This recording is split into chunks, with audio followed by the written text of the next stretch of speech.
வணக்கம் மக்களே. நம்ம கார்த்திக் கதையில் ஆகஸ்ட் 19 என்ன நடக்க போகுது அப்படிங்கிறத பற்றி தாங்க இந்த வீடியோவில் இப்போ நம்ம பார்க்க போகிறோம்.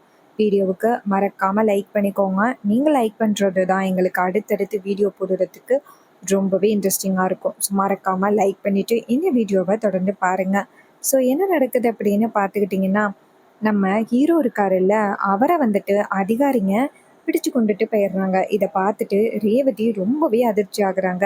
அப்போது ரேவதி நேராக அவங்க ஹஸ்பண்டை போய் பார்த்து, என்னங்க கண்டிப்பாக வந்துட்டு உங்களை நான் வெளியில் கொண்டு வருவேன் அப்படின்னு.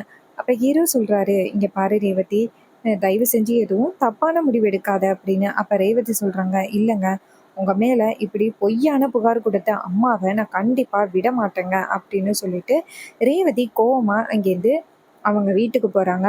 ரேவதி நேராக வீட்டுக்கு போகிறாங்க. நேராக வீட்டுக்கு போயிட்டு அவங்க அம்மாவை பார்க்குறாங்க. அப்போ ஈஸ்வரி சொல்கிறாங்க, என்னடி என்ன இங்கே வந்து நிற்கிற அப்படின்ட்டு. அப்போ ரேவதி சொல்கிறாங்க, அம்மா, என் புருஷன் மேலே நீங்கள் பொய்யான புகாரை கொடுத்து என் புருஷனை நீங்கள் அதிகாரிங்க கிட்ட பிடிச்சு கொடுத்துருக்கீங்கல்ல, எவ்வளோ தைரியம் இருந்தால் நீங்கள் இப்படி பண்ணுவீங்க அப்படின்னு. அதுக்கு ஈஸ்வரி சொல்கிறாங்க, இங்கே பாருடி, நான் அப்படி தான் பண்ணுவேன். உன்னை இத்தனை வருஷமாக பெற்று வளர்த்து உனக்கு நல்லது கெட்டது எல்லாமே நான் பண்ணியிருக்கேன். ஆனால் நீ பாட்டுக்கும் அந்த டிரைவர் பையன் தான் வேணும் அப்படின்னு சொல்லிட்டு போனீங்கன்னா எந்த விதத்தில் நியாயம்? அதுக்கு தாண்டி நான் இப்படி பண்ணேன் அப்படின்னு. அப்போ ரேவதி சொல்கிறாங்க, அம்மா, நீங்கள் பண்ணது ரொம்ப பெரிய தப்பு. கண்டிப்பாக நீங்கள் பண்ண தப்புக்கு நீங்கள் கண்டிப்பாக ஒரு நாள் வருத்தப்பட போகிறீங்க பாரு அப்படின்னு. அதுக்கு ஈஸ்வரி சொல்கிறாங்க, இங்கே பாரு, எனக்கு நீ முக்கியம். நீ என்னோட பொண்ணு. நீ வந்து அந்த டிரைவர் பையனோட பேச்சை கேட்டுக்கிட்டு போனீங்கன்னா அதை வந்து நான் வேடிக்கை பார்த்துக்கிட்டு இருப்பேனா? அதுக்கு தாண்டி நான் இப்படி பண்ணேன். அந்த டிரைவர் பையல அதிகாரிங்க கிட்ட பிடிச்சு கொடுத்தேன்டி. அப்போ ரேவதி சொல்கிறாங்க, இங்கே பாருமா, அவரை தயவு செஞ்சு வெளியில் விடுமா. ஏன் அவர் மேலே கொடுத்த புகாரை வந்து வாபஸ் வாங்க அப்படின்ட்டு. அப்போ ஈஸ்வரி சொல்கிறாங்க, சரி, நான் அவன் மேலே கொடுத்த அந்த புகாரை வாபஸ் வாங்குறேன். அதுக்கு பதிலாக நீ வீட்டுக்கு வரணும். இந்த டிரைவர் பையலை இனிமேல் பார்க்கவே கூடாது அப்படின்னு. அப்போ ரேவதி சொல்கிறாங்க, என்னால் முடியாது அப்படின்னு. ஈஸ்வரி சொல்கிறாங்க, அப்போ என்னாலையும் முடியாது. அப்போ ரேவதி சொல்கிறாங்க, சரிம்மா, அப்போது என்னால் முடிஞ்சதை நான் காமிக்கிறேன் அப்படின்னு சொல்லிட்டு ரேவதி அங்கேருந்து போகிறாங்க. போயிட்டு நேராக அதிகாரிங்களை பார்த்து, இங்கே பாருங்கள் சார், அவர் மேலே எந்தவித தப்பும் இல்லை. நான் தான் அவர் கூட சேர்ந்து வாழணும் அப்படின்னு நினச்சி நான் தான் எங்கள் வீட்டை விட்டு வெளியில் வந்தேன். நீங்கள் எங்கள் அம்மா கொடுத்த புகாரை வச்சு என் புருஷனை இது மாதிரி கைது பண்ணது நியாயமே கிடையாது அப்படின்னு. அதுக்கு அதிகாரிங்க சொல்கிறாங்க, ஏய், இங்கே பாரு, நாங்கள் கொடுத்த புகாரை வச்சு நாங்கள் கரெக்டாக தான் பண்ணிக்கிட்டு இருக்கோம்.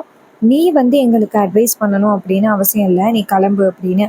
இதை கேட்டதும் ரேவதி சொல்கிறாங்க, சார், என்ன சார், எங்கள் அம்மா கொடுத்த காசுக்காக நீங்கள் எல்லாரும் இப்படி பேசிக்கிட்டு இருக்கீங்களா? அதுக்கு அதிகாரி சொல்கிறாரு, ஏய், நீ தேவையில்லாமல் பேசாத, அப்புறம் உன்னையும் பிடிச்சு உள்ளே போடுற மாதிரி வரும் அப்படின்னு. இதை கேட்டதும் ரோகிணி சொல்கிறாங்க, ரேவதி, இவங்கெல்லாம் பேசுகிறத பார்த்தா எனக்கு சரியா படலை. இவங்க எல்லாரும் அம்மா கிட்ட காசை வாங்கிக்கிட்டு தான் இப்படி பேசுகிறாங்க அப்படிங்கிறது நல்லாவே தெரியுது. ஸோ இவங்க பேசுகிறதை கேட்குறதுல எந்தவித பிரயோஜனமும் இல்லை. நீ வா ரேவதி, அவரை எப்படி வெளியில் கொண்டு வரணுமோ அப்படி வெளியில் கொண்டு வரலாம், வா ரேவதி அப்படின்னு சொல்ல. அப்போ ரேவதி சொல்கிறாங்க, பாவம் காவரு. அப்போ ரோகிணி சொல்கிறாங்க, நீ வா, நம்ம எப்படியாவது அவரை வெளியில் கொண்டு வரலாம் அப்படின்னு சொல்லிட்டு அங்கேருந்து கிளம்புறாங்க. நேராக வீட்டுக்கு வந்துட்டு நிறைய வக்கீலுக்கு ஃபோன் பண்ணேன். ஆனால் எல்லாருமே வந்துட்டு அந்த ஈஸ்வரியோட பேச்சு கேட்டுக்கிட்டு யாருமே உதவி பண்ணலை. பெரிய வக்கீல் எல்லாமே நம்ம ஹீரோவுக்கு தான் தெரியும். பட் ஹீரோ கிட்ட ஃபோன் இல்லை. அந்த ஃபோனையும் வாங்கி அதிகாரிங்க வச்சுருக்காங்க, அதுலேயும் ஃபோன் பண்ண முடியாது. இதனால ரேவதிக்கு என்ன பண்ணுறது அப்படின்னு ஒன்றும் புரியல. அப்போ ரேவதி சொல்கிறாங்க, நான் போய் அவரை பார்த்துட்டு வரேன் அப்படின்ட்டு மறுபடியும் இங்கேருந்து வர அதிகாரிங்க ரேவதியை உள்ளார விடலை. இங்கே பாரு, நீ பாட்டுக்கும் இஷ்டத்துக்கு கண்ட நேரத்துலேயும் வந்து அவங்களையெல்லாம் பார்க்கக்கூடாது அப்படின்னு. அப்போ ரேவதி சொல்கிறாங்க, சரி, அப்போது அவரை எப்படி வெளியில் கொண்டு வர்றது அப்படின்னு எனக்கு தெரியும் அப்படின்னு. ரேவதி நேராக அந்த ஸ்டேஷனுக்கு வாசலில் போயிட்டு உட்காடுறாங்க. இதை பார்த்துட்டு அதிகாரி சொல்கிறாரு, ஏய், இப்போ எதுக்கு நீ தேவையில்லாமல் இங்கே வந்து உட்காந்துருக்க அப்படின்னு. ரேவதி சொல்கிறாங்க, என் புருஷனை நீங்கள் வெளியில் விட்டீங்க அப்படின்னா நான் கண்டிப்பாக இந்த இடத்த விட்டு போகிறேன். என் புருஷனை வெளியில் விட முடியாது அப்படின்னா நான் கண்டிப்பாக இந்த இடத்த விட்டு நான் போக மாட்டேன். என் ஹஸ்பண்டுக்கு நீதி கிடைக்கிற வரைக்கும் நான் இங்கே தான் உட்காந்துருப்பேன் அப்படின்னு சொல்ல. இதை கேட்டதும் அதிகாரிங்க ஷாக் ஆகுறாங்க. வெளியில் வந்துட்டு ரேவதியை அந்த இடத்துலேருந்து போக வைக்க முயற்சி பண்ணுறாங்க. ஆனால் ரேவதி போக முடியாது அப்படின்னு சொல்லிட்டு ரொம்பவே பிடிவாதத்தோடு உட்காந்துருக்காங்க. அதே நேரத்தில் ஊர் தலைவர்களுக்கு நம்ம ராஜாவும் மயிலும் இருக்காங்கல்ல, அவங்க போய் பார்க்குறாங்க. ஊர் தலைவர்கள் அவங்கள பார்த்துட்டு, சொல்லுங்கள் சார், சொல்லுங்க ஐயா, என்ன திடீர்னு எங்கள தேடி வந்திருக்கீங்க அப்படின்னு. அப்போ மயிலு வந்துட்டு நடந்தது எல்லாத்தையுமே சொல்றாரு. இத கேட்டதும் ஊர் தலைவர்கள் அதிர்ச்சி ஆகுறாங்க. என்ன இவ்ளோ பெரிய விஷயத்த சொல்றீங்க? இந்த ஊருக்கே நல்லது பண்ற எங்க தம்பிக்கு இவ்ளோ பெரிய பிரச்சனையா? சரி, நாங்க எல்லாருமே சேர்ந்து அங்க வரோம். வந்துட்டு நாங்களும் எப்படியாவது அவர வெளியில கொண்டு வரதுக்கு முயற்சி பண்றோம் அப்படின்னு சொல்லிட்டு, ஊர் தலைவர்கள் எல்லாருமே சேர்ந்து ஸ்டேஷனுக்கு வராங்க. அங்க ரேவதி உட்கார்ந்துருக்கிறத பார்த்துட்டு, "அம்மா, ஏம்மா நீ இப்படி உட்கார்ந்துருக்க?" அப்படின்னு. அப்ப ரேவதி சொல்றாங்க, "நான் எவ்வளவோ வந்துட்டு அவங்க கிட்ட கேட்டு பார்த்தேன். பட் அவங்க வந்துட்டு என் புருஷன வெளியில விடுற மாரி தெரியல. அவங்க வந்துட்டு யார்கிட்டயோ காசு வாங்கிட்டு தான் இப்படி பண்றாங்க. ஸோ அவர எப்படியாவது வெளியில கொண்டு வரணும் அப்படிங்கிறதுக்காக தான் நான் இப்படி உட்கார்ந்துருக்கேன். என் புருஷனுக்கு நீதி கிடைக்கிற வரைக்கும் நான் இந்த இடத்த விட்டு எந்திரிக்க மாட்டேன்" அப்படின்னு. ஊர் தலைவர்கள் அதிகாரிய பார்த்து, "இங்க பாருங்க, நீங்க பண்றது ரொம்ப பெரிய தப்பு. தம்பிய வெளியில விடுங்க" அப்படின்னு. அதுக்கு அதிகாரிங்க சொல்றாங்க, "இங்க பாருங்க, நீங்க தேவையில்லாம பிரச்சனை பண்ணீங்க அப்படின்னா, கண்டிப்பா வந்துட்டு உங்களையும் கைது பண்ற மாரி இருக்கும்" அப்படின்னு. அதுக்கு ஊர் தலைவர்கள் சொல்றாங்க, "ஓ! கைது பண்ணுவீங்களா? எங்க கைது பண்ணுங்க. நாங்க இந்த பொண்ணுக்கு துணையா, நாங்களும் வந்துட்டு இந்த இடத்துல போராட்டம் பண்ண போறோம்" அப்படின்னு சொல்லிட்டு உட்கார்றாங்க. இத பார்த்துட்டு ரொம்பவே அதிர்ச்சி ஆகுறாங்க அதிகாரிங்க. அப்போ ஒரு சில அதிகாரிங்க நேரா உள்ளார போயிட்டு, "இங்க பாருங்க, இது மாரி ஊர் மக்களும் வந்துட்டாங்க. வந்து போராட்டம் பண்ணிக்கிட்டு இருக்காங்க. இப்ப என்ன பண்றது?" அப்படின்னு. இத கேட்டதும் அதிகாரி சொல்றாரு, "இங்க பாருங்க, அவங்கள அப்படியே அப்புறப்படுத்துங்க" அப்படின்னு. உடனே அவங்க வந்துட்டு வெளியில இந்த ஊர் தலைவர்கள அனுப்புறதுக்கு பாக்க, ஆனா ஊர் தலைவர்கள் வந்துட்டு அந்த இடத்த விட்டு போக முடியாது அப்படின்னு பிடிவாதத்தோட உட்கார்ந்துருக்காங்க. அதே நேரத்துல அந்த இடத்துக்கு மீடியாவும் வந்துடுறாங்க. மீடியா வந்துட்டு நேரா விசாரிக்கிறாங்க. என்ன நடந்துச்சு அப்படிங்கிறது எல்லாத்தையுமே நம்ம ரேவதி சொல்றாங்க. இத கேட்டதும் மீடியா பீப்புள் ஷாக் ஆகுறாங்க. "எப்படி மேடம், உங்களுக்கு 18 வயசுக்கு மேல ஆகிருச்சு. எப்படி வந்துட்டு அவங்க உங்கள கைது பண்ண முடியும்? உங்க புருஷன கைது பண்ண முடியும்?" அப்படின்னு. அப்ப ரேவதி சொல்றாங்க, "ஆமா, ஒரு சில பேருக்கிட்ட காச வாங்கிக்கிட்டு இவங்க இப்படி பண்றாங்க" அப்படின்னு. இத கேட்டதும் அதிகாரிங்க சொல்றாங்க, மீடியா பீப்பிள் சொல்றாங்க, "மேடம், உங்களுக்கு நீதி வாங்கி கொடுக்க வேண்டியது எங்களோட பொறுப்பு. நீங்க கவலைப்படாதீங்க" அப்படின்னு சொல்ல ரேவதியும் சரி அப்படின்னு சொல்றாங்க. அதே நேரத்துல அந்த இடத்துக்கு பெரிய அதிகாரிங்க எல்லாருமே வந்துடுறாங்க. பெரிய அதிகாரிங்க வந்துட்டு என்ன ஏது அப்படின்னு விசாரிக்கிறாங்க. அப்ப ரேவதி நடந்தது எல்லாத்தையுமே சொல்றாங்க. இத கேட்டதும் அதிகாரிங்க அதிர்ச்சி ஆகுறாங்க. நேரா உள்ளார போயிட்டு அந்த அதிகாரிய பார்த்து, "யோவ்! நீ கொஞ்சம் கூட திருந்தவே மாட்டியா? இப்படி தான் வேற இடத்துல காசு வாங்கிக்கிட்டு இப்படி தப்பு பண்ணிக்கிட்டு இருந்த. இப்ப இங்கேயும் வந்துட்டு இந்த மாரி பண்ணிக்கிட்டு இருக்கியாயா?" அப்படின்னு சொல்லி பேசுறாங்க. "ஏன் இப்படிப்பட்ட ஒரு வேலைய காசுக்காக இப்படி பண்ணிக்கிட்டு இருக்க?" அப்படின்னு கேட்குறாங்க. அதுக்கு அவரு சொல்றாரு, "சாரி சார், இதுக்கப்புறம் இந்த மாரி தப்பு பண்ண மாட்டேன்" அப்படின்னு. அதுக்கு அவரு சொல்றாரு, "எந்த அளவுக்கு பெரிய பிரச்சனை வருமோ, அந்த அளவுக்கு நீ பெரிய பிரச்சனைய உண்டாக்கிட்டு, இப்ப எந்தவித தப்பும் வராது அப்படின்னு சொல்றியா? யோவ்! இப்ப சொல்லப் போறியா இல்லையா? இதுக்கு யாரு காரணம்? யாரு உன்கிட்ட காசு குடுத்து இப்படி பண்ண சொன்னது?" அப்படின்னு. அப்ப அவரு சொல்றாரு, "சார், ஈஸ்வரி மேடம் இருக்காங்கல்ல, இந்த பொண்ணோட அம்மா. அவங்க தான் வந்துட்டு காசு குடுத்து அந்த கார்த்திய வந்துட்டு கைது பண்ண சொன்னாங்க." இத கேட்டதும் நம்ம அதிகாரி ரொம்பவே அதிர்ச்சி ஆகுறாரு. "யோவ்! நீ எல்லாம் திருந்தவே மாட்ட. யாரு எவருன்னு தெரியாம நீ இவ்வளோ பெரிய பிரச்சனையெல்லாம் காலு வச்சிருக்க. அப்போ நீ எதுக்கும் பயப்படல அப்படின்னு தானே அர்த்தம். நீ கண்டிப்பா ரொம்ப பெரிய சிக்கல நீ சந்திக்க போற அப்படிங்கிறது நல்லாவே தெரிஞ்சிருச்சு. ஏன்யா இப்படி என்னையும் சேர்த்து பிரச்சனையில மாட்ட வைக்கிற?" அப்படின்னு. அதுக்கு அவரு சொல்றாரு, "சாரி சார்." அப்போ அதிகாரி சொல்றாரு, "இங்க பாரு, நீ இந்த பிரச்சனையிலேருந்து தப்பிக்கணும் அப்படின்னா நேரா இந்த பொண்ணு மேல, இந்த பையன் மேல பொய்யான புகார் கொடுத்த அந்த ரேவதி ஈஸ்வரிய கைது பண்ணி நீ இந்த இடத்துக்கு கூட்டிட்டு வரணும்." இதை கேட்டதும் அவர் சொல்றாரு, "சரிங்க சார், நான் அந்த பொண்ணை கைது பண்ணி நான் இந்த இடத்துக்கு கூட்டி வரேன் சார்" அப்படின்னு சொல்லிட்டு அவரு அந்த இடத்துல இருந்து வெளியில வராரு. வெளியில வந்துட்டு ரேவதியை பார்த்து, "இங்க பாருங்க மேடம், இது மாதிரி உங்க புருஷன் மேல எந்த தப்பும் இல்லை அப்படின்னு நாங்க எல்லாருமே தெரிஞ்சுக்கிட்டோம். ஸோ இதுக்கு காரணமான உங்க அம்மாவை கைது பண்றதுக்கு தான் நாங்க போறோம்" அப்படின்னு. ரேவதி சொல்றாங்க, "சார், நீங்க என்ன பண்ணாலும் அது எனக்கு தேவையில்ல.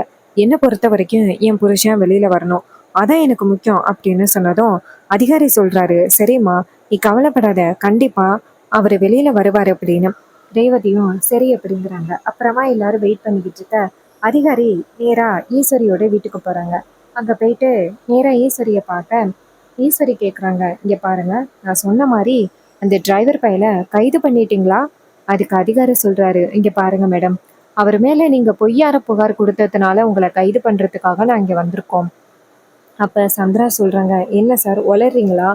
உங்களுக்கு எந்த அளவுக்கு தேவையான பணத்த குடுத்தோம் அப்படின்னு உங்களுக்கு நல்லா தெரியும்ல. பணத்த வாங்கிக்கிட்டு நீங்க என்ன எங்களுக்கு ஆப்போசிட்டா பேசுறீங்க? இங்க பாருங்க, தேவையில்லாம உளறாம, நாங்க சொன்ன ஆள கைது பண்றதுக்கான வழிய பாருங்க" அப்படின்னு. அதுக்கு அவரு சொல்றாரு, "இங்க பாருங்க மேடம், நீங்க சொன்ன மாரியே நாங்க கைது பண்ணிட்டோம். ஆனா, அவன கைது பண்ணதுனால நான் ரொம்ப பெரிய சிக்கல்ல மாட்டிக்கிட்டேன் உங்களுக்கு தெரியுமா?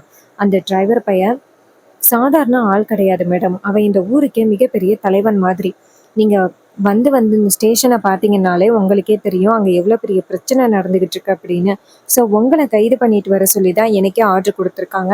இப்ப நீங்க வரப்போறீங்களா? இல்ல உங்கள வலுக்கட்டாயமா இழுத்துட்டு போகவா? அப்படின்னு. இத கேட்டதும் சந்திரா அவங்க அக்காவ பார்த்து, "அக்கா, எனக்கு என்னமோ பெரிய பிரச்சனை ஆன மாரி தெரியுது.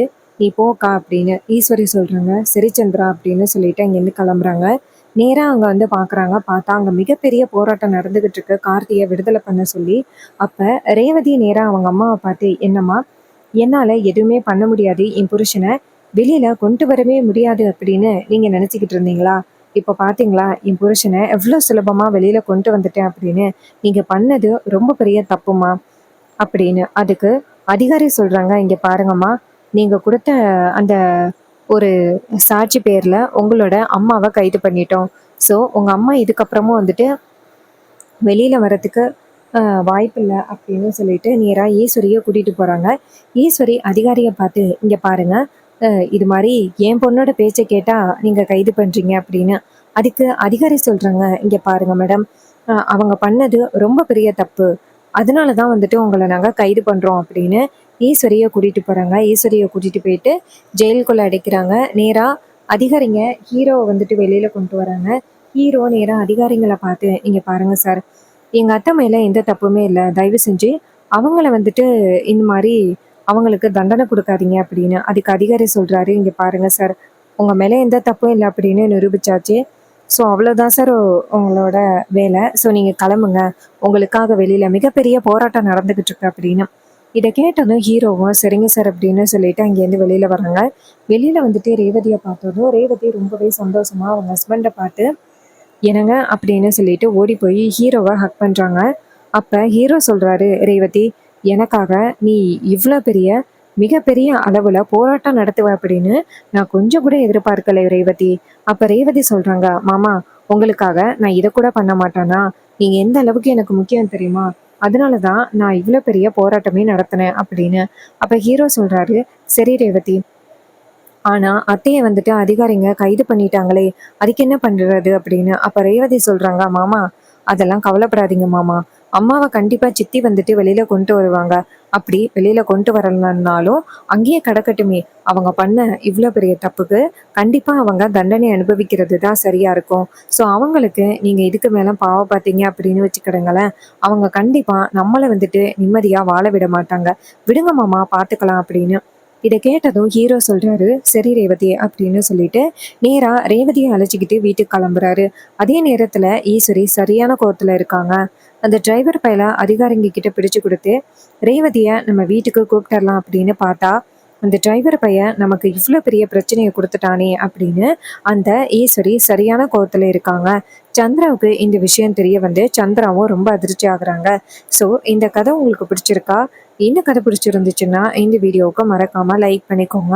நீங்க லைக் பண்றது தான் எங்களுக்கு அடுத்தடுத்து வீடியோஸ் போடுறதுக்கு ரொம்பவே இன்ட்ரெஸ்டிங்கா இருக்கும். ஸோ இதே மாரி உங்களோட யூடியூப் சேனலுக்கு வாய்ஸ் ஓவர் கொடுக்கணுமா? நம்மளோட இன்ஸ்டாகிராம் ஐடிய காண்டாக்ட் பண்ணுங்க. Maya0788 இந்த இன்ஸ்டாகிராம் ஐடிக்கு காண்டாக்ட் பண்ணி நல்ல முறையில வாய்ஸ் ஓவர வாங்கிக்கோங்க. தேங்க் யூ ஃபார் வாட்சிங். See you on next new video.